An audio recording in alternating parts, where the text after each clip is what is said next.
Bilang isang magsasaka, ipinagkakatiwala ko ang kinabukasan namin at ang pagpapaunlad ng agrikultura dito sa ating probinsya sa ating susunod na leader.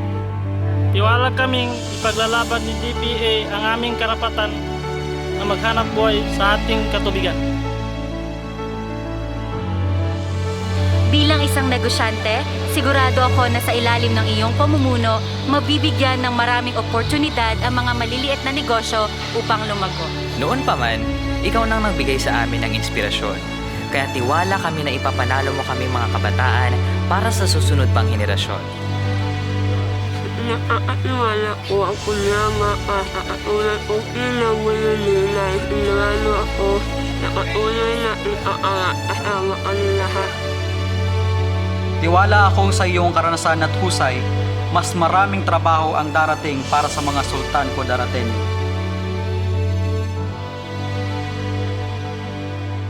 Bilang sa tublaan, bong saligo at miyum gamit noon bilang tribu.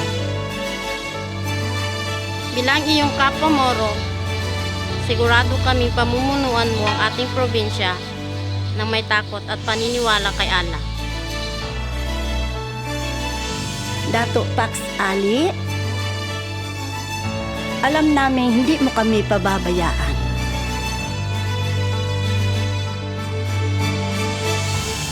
Bilang kasalukuyang governor ng probinsya ng Sultan Kudarat, tiwala ko na sa kakayahan at puso ng aking anak na si incoming Governor Dato Pax Ali Mangudadato, may pagpatuloy niya ang sinimulan natin dito sa Sultan Kudarat. Tiwala kami sa iyo, DPA.